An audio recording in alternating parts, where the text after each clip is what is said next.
A gente sempre escuta falar que o capitalismo é inerente à exploração, que o socialismo nunca deu certo, mas você sabe realmente o que significa o termo capitalismo, socialismo e comunismo?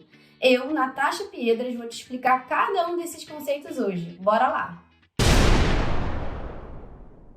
O capitalismo é um modo de produção baseado no lucro, na acumulação de riquezas, a partir da propriedade privada dos meios de produção, ou seja, das fábricas, das terras e das máquinas.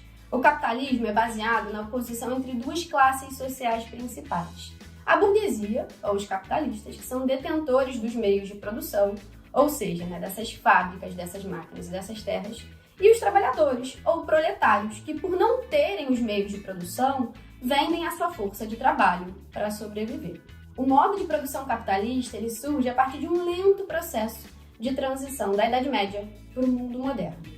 Nesse momento, a crise e o colapso do feudalismo vão fazer com que aquela sociedade feudal agrária, onde praticamente não havia comércio e as relações de servidão eram muito importantes, sejam progressivamente substituídas pelo comércio, pelos burgos e pela burguesia. Nessa primeira fase do capitalismo, ele é chamado de capitalismo comercial ou ainda pré-capitalismo, já que não haviam indústrias e as relações comerciais eram mais importantes para o desenvolvimento da burguesia. Mais tarde, lá no século XVIII, o capitalismo deu um salto importantíssimo rumo ao seu desenvolvimento.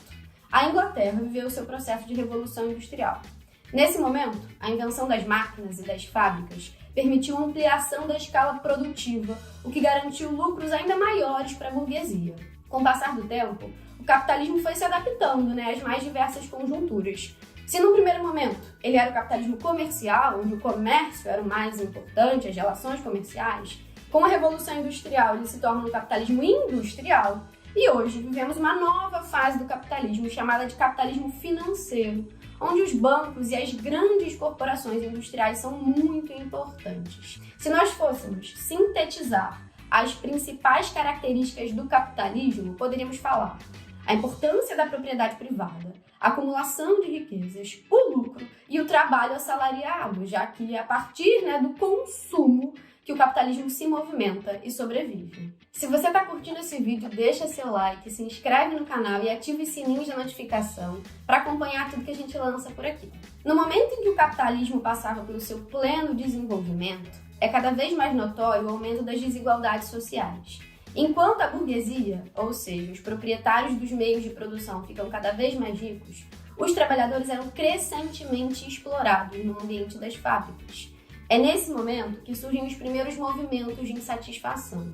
No primeiro momento, os trabalhadores têm críticas pontuais e exigem, por exemplo, redução da jornada de trabalho, melhores salários, melhores condições de trabalho no ambiente das fábricas. No entanto, é a partir desse processo de insatisfação que surgem as primeiras teorias críticas ao capitalismo, propondo um novo modelo de sociedade, não mais pautado na oposição entre duas classes sociais. Nesse momento, os primeiros indivíduos a criticarem o capitalismo como um todo são chamados de socialistas utópicos, porque eles defendiam a transformação do modo de produção capitalista pelas vias pacíficas, através de uma mudança de consciência das classes burguesas, ou seja, dos proprietários dos meios de produção. Um pouquinho mais tarde, em meados do século XVIII, quando o mundo já vivia o seu segundo processo de revolução industrial, ou seja, no momento em que a produção industrial se expandia para o restante do mundo, saía da Inglaterra exclusivamente,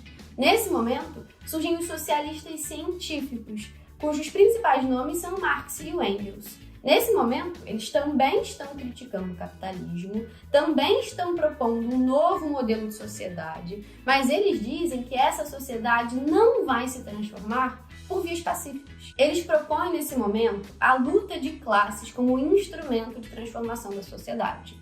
Olhando para o modo de produção capitalista, eles dizem: esse sistema é muito injusto. A grande maioria das pessoas, ou seja, a classe trabalhadora, que trabalha, que se esforça, que produz toda a riqueza, não partilha de seus benefícios. Ela é crescentemente explorada. E, portanto, somente a partir do momento em que essa classe trabalhadora tomar consciência da exploração que ela sofre, ela vai poder se unir para transformar o capitalismo. O instrumento para o Marx e para o Engels de transformação do capitalismo seria justamente a luta de classes. A partir do momento em que os trabalhadores unidos derrubassem o capitalismo, eles poderiam construir um novo modelo de sociedade, que aí sim seria o socialismo. A grande diferença entre o socialismo e o capitalismo é que, se o capitalismo é pautado na propriedade privada dos meios de produção, o socialismo, construído pelos trabalhadores, iria acabar com a propriedade privada. Toda a propriedade privada passaria a pertencer ao Estado. O Estado, muito forte e importante, teria a função de redistribuir a riqueza, criando uma sociedade mais igualitária. Se fôssemos pensar as principais características do socialismo, poderíamos falar, em primeiro lugar, a abolição da propriedade privada e a criação de um Estado muito forte, que teria a função de reorganizar a sociedade, redistribuindo a riqueza. A partir do momento em que o Estado fizesse isso, não existiriam mais classes sociais, que é a principal proposta dos socialistas lá no século XIX. Muitos de nós acabamos usando as palavras socialismo e comunismo como sinônimos. No mundo hoje, nós temos alguns países socialistas, como Cuba, Vietnã, Coreia do Norte. Na história, o primeiro movimento a reivindicar o socialismo foi a Comuna de Paris, em 1871.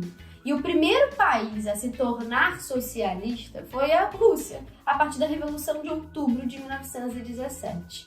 Nesse momento, a Rússia inicia o seu processo de construção do socialismo e mais tarde se transforma em União das Repúblicas Socialistas Soviéticas, sendo inclusive uma das grandes potências do século XX, rivalizando com os Estados Unidos durante a Guerra Fria.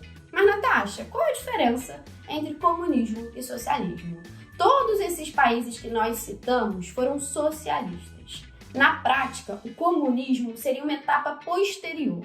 Como assim?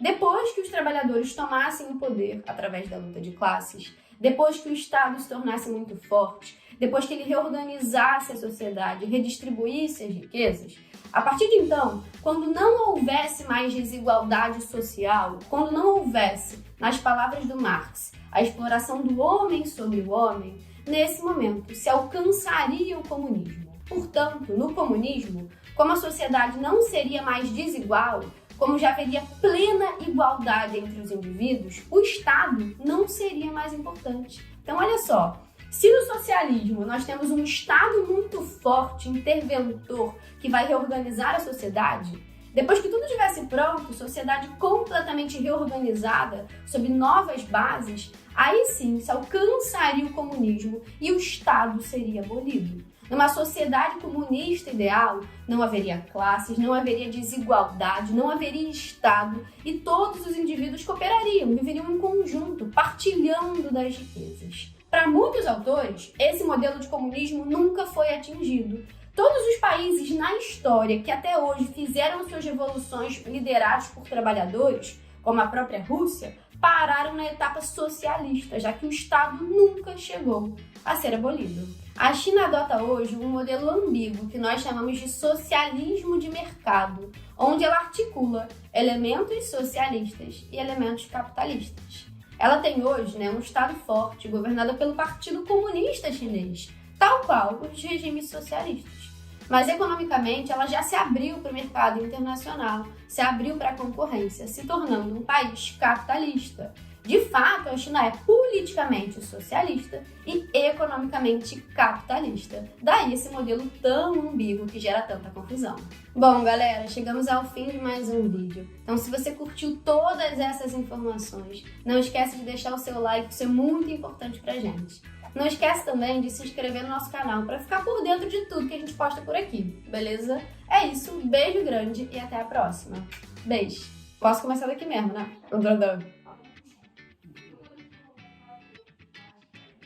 Não se esquece também de se inscrever. Caraca, tá difícil.